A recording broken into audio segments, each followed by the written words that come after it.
I've tried herbs before, but they didn't do anything for me. Here are 5 reasons why.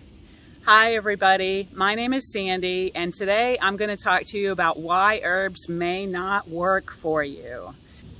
This episode is available as a blog post, a YouTube video, and a podcast, so you can get this information in your favorite format.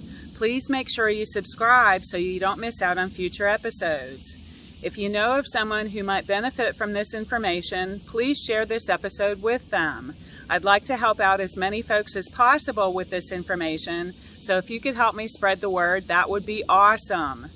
And if this information has been helpful to you, please consider making a donation by buying me a cup of coffee.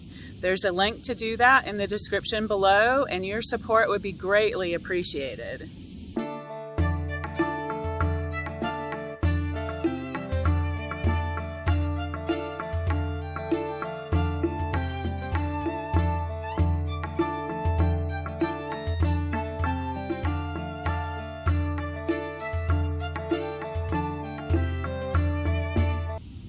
First of all, for the disclaimer that I'm required to tell you, the statements made here in this episode have not been evaluated by the FDA, and this is not intended to diagnose, prescribe, recommend, or offer medical treatment.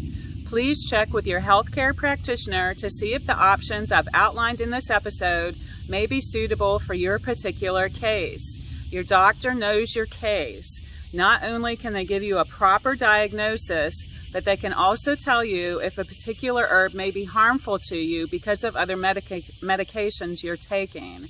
My doctor, whenever I talk to her about herbs I'm thinking of taking, will generally tell me it can't hurt to try it. So please check with your doctor. Okay, now in this episode, I'm going to give 5 reasons for why herbs may not work for you. Number 1, wrong diagnosis. When self-diagnosing, it's very easy to get it wrong.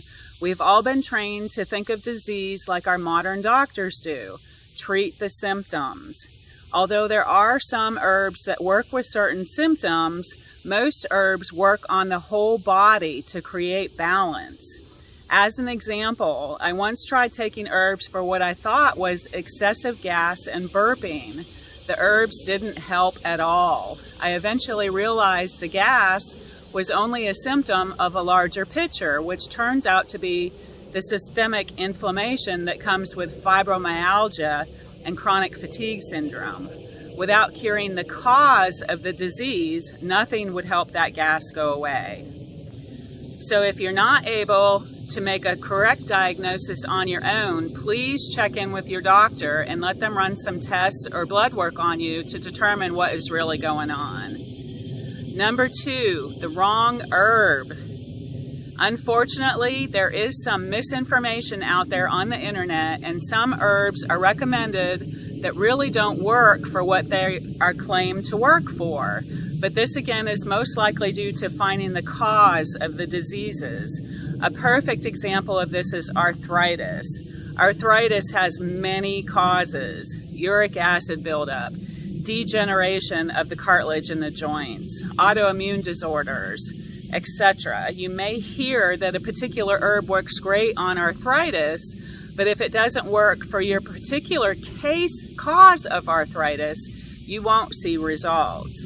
As a side note, most herbs recommended for arthritis are only pain-relieving or anti-inflammatory herbs that do not work on the cause of the arthritis at all, but only work to reduce the symptoms of the arthritis. Number 3, contaminated herbs. Yes, this does happen, and much more frequently than it should. I subscribe to a newsletter from the American Botanical Council that provides an alert when a contaminated herb has been discovered.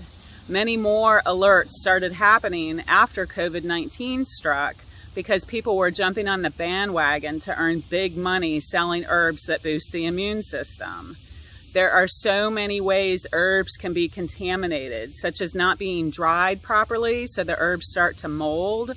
Also, some unscrupulous companies will put fillers in their herbal capsules to save money. And those fillers can be absolutely anything. You'd be surprised to learn what kinds of things have been found in contaminated herbs and herbal capsules. Your herbs should always be organic. If they are not, then you are just putting more harmful toxins in your body, and your condition will get worse instead of better.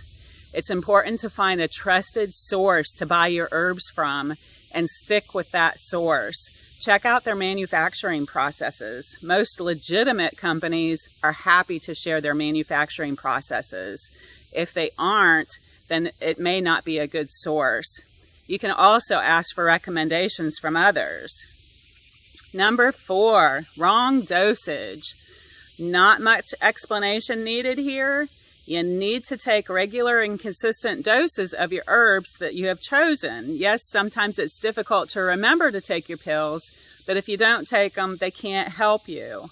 Also, it is possible to be recommended a dosage that is too small or even too big.